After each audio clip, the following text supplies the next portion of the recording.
ब्रह्मचारियों को लेकर अक्सर लोगों की धारणा होती है कि ये वो लोग होते हैं जो समाज के किसी काम नहीं आते।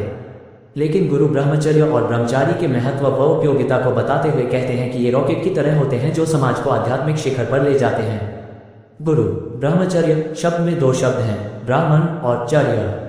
ब्राह्मण का मतलब है दिव्य, ईश्वरीय या परम, और चर्य का मतलब है रास्ता। अगर आप परम आनंद के खोजी हैं या कहें कि आप चैतन्य की राह पर हैं, तो आप ब्रह्मचारी हैं। चैतन्य की राह पर होने का मतलब है कि आपके पास अपनी बनाई हुई व्यक्तिगत कामों की सूची नहीं है। आप बस वह करते हैं जो जरूरी है। आप व्यक्तिगत रूप से ये तय नहीं करते कि जीवन में आपको किस दिशा में जाना है, क्या करना है या आपकी पसंद नापसंद क्या है। ये सब चीजें आपसे ले ली जाती हैं। अगर यह सब आप अनिच्छा से करते हैं तो यह आपके लिए एक बड़ी यातना हो सकती है। अगर आप अपनी इच्छा से ऐसा करते हैं तो यह आपकी जिंदगी को बहुत ही बढ़िया और खूबसूरत बना देता है, क्योंकि फिर कुछ भी आपको परेशान नहीं करता, किसी चीज की आपको चिंता नहीं करनी होती।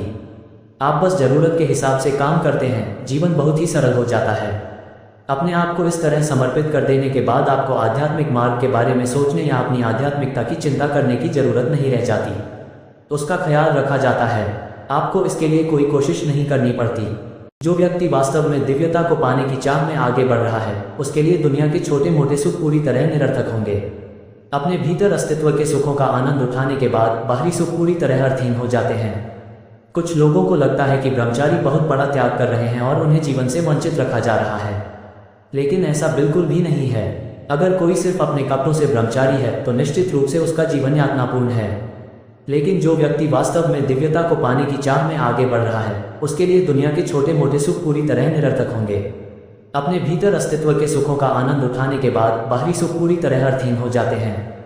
क्या इसका मतलब यह है कि हर किसी को ब्रह्मचारी बन जाना चाहिए? हाँ, बनना चाहिए। जरूरी नहीं कि जीवन शैली ब्रह्मचारियों की तरह हो, लेकिन वह भीतर से ब्रह्मचारी हो। हर किसी को चैतन्य की राह पर चलना चाहिए। ब्रह्मचर्य का अर्थ सिर्फ शारीरिक संबंधों से दूर रहना नहीं है। ये सिर्फ एक पहलू है जिसे एक सहायक सिस्टम के रूप में अपनाया गया है। ब्रह्मचारी बनने का मतलब है कि आप स्वभाव में ही आनंदमग्न हैं। आप शादीशुदा होते हुए भी ब्रह्मचारी हो सकते हैं। ये संभव है क्योंकि आपको स्वभावतः खुश रहना है, अपने पति या पत्नी से खुशी नहीं निचोड़ना है। ऐसा ही होना चाहिए। पूरी दुनिया को ब्रह्मचारी होना चाहिए। हर किसी को स्वभाव से ही आनंदमग्न होना चाहिए। अगर दो लोग साथ आए तो उन्हें आनंद बांटना चाहिए, न कि एक दूसरे से आनंद चूसने की कोशिश करनी चाहिए। भविष्य के लिए एक निवेश है ब्रह्मचारी। एक खास परंपरा क्यों बनाई गई है?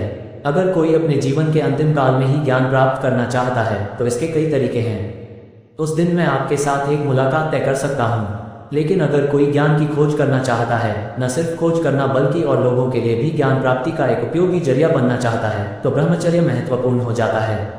ब्रह्मचारी भविष्य के लिए एक निवेश है ताकि आध्यात्मिकता को उसके शुद्ध रूप में कायम रखा जा सके और पीढ़ी दर पीढ़ी उसे आगे बढ़ाया जा सके। लोगों के एक छोटे समर्पित समूह की जरूरत होती है।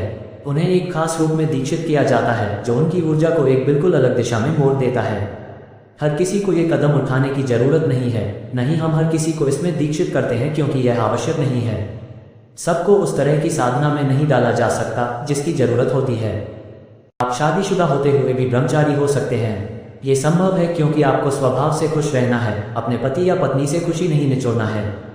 हम सभी ने आम खाए हैं, लेकिन हम में से कितनों ने आम के पेड़ लगाए हैं, उन्हें बड़ा किया है और फिर आम खाए हैं? बहुत से लोगों ने आम खाए क्योंकि किसी और ने आम के पेड़ लगाए। हर समाज में 1000 लोगों में से कम 10 लोगों को आम के पेड़ लगाने होते हैं। इसी तरह कुछ लोगों को ब्रह्मचर्य का रास्ता अपनाना होगा। समाज में ऐसे लोगों की जरूरत है जो दूसरों के कल्याण के लिए खुद को समर्पित करने को तैयार हो। अगर किसी समाज में दूसरों की भलाई और खुशहाली के बारे में सोचने वाला कोई नहीं हो तो वह समाज निश्चित रूप से बर्बाद हो जाएगा। आजकल ऐसा ही हो रहा है। बहुत कम लोग हैं जो हर किसी के सुख के बारे में सोचते हैं। ब्रह्मचारियों की क्या आवश्यकता है? दरअसल यह मानव तंत्र एक खास तरह की ऊर्जा प्रणाली है। आप इसको बहुत जगह से खुला रखते हुए एक खास तरीके से दुनिया के साथ लेन देन कर सकते हैं, या आप एक क्लोज सर्किट सिस्टम बनाकर इसके रास्तों को बंद कर सकते हैं ताकि वह बहुत इंटीग्रेटेड यानी समन्वित हो सके। रॉकेट इतना ऊपर जाता है क्योंकि वह सिर्फ एक दिशा में अपनी सारी ऊर्जा लगाता है। मान लीजिए उसकी ऊर्जा सभी ओर लगे तो वह कहीं नहीं जाएगा, वह बस नष्ट हो जाएगा। हम एक ब्रह्मचारी को ऐसा ही बनाने की कोशिश कर रहे हैं कि वह सिर्फ एक और ध्यान लगाए। एक ओर से प्रज्वलित होने वाली चीज सीधे ऊपर जाती है और ऐसा तंत्र बनाने का एक खास उद्देश्य होता है। बहुत से लोगों ने आम खाए क्योंकि किसी और ने आम के पेड़ लगाए। हर समाज में 1000 लोगों में से कम 10 लोगों को आम के पेड़ लगाने होते हैं। इसी तरह कुछ लोगों को ब्रह्मचर्य का रास्ता अपनाना होगा। जब आपके पास इस तरह का एक क्लोज सर्किट सिस्टम होता है तो वह एक शक्तिशाली उपकरण होता है। इस उपकरण को बहुत से अलग अलग रूपों में इस्तेमाल किया जा सकता है। यह ऐसा हथियार है जिससे आप दुनिया पर एक आध्यात्मिक प्रक्रिया की बमबारी कर सकते हैं। सन्यासी या भिक्षु तो हर संस्कृति में रहे हैं, क्योंकि जहां भी आत्मज्ञान की कोई शुद्ध प्रक्रिया रही है वहां लोग हमेशा कुछ लोगों को इस तरह तैयार करना चाहते हैं कि वे पूरी तरह इंटीग्रेटेड सिस्टम यानी एक समन्वित प्रणाली बन जाएं। बाहर से कोई लेन देन ना हो, वह बस अपने आप में पूर्ण रहें। अगर आप एक खास तरीके से दुनिया को जगाना चाहते हैं, कुछ खास प्रक्रियाएं बनाना चाहते हैं और कुछ चीज़ों की पहुंच रखना चाहते हैं तो ऐसे सिस्टम जरूरी हैं।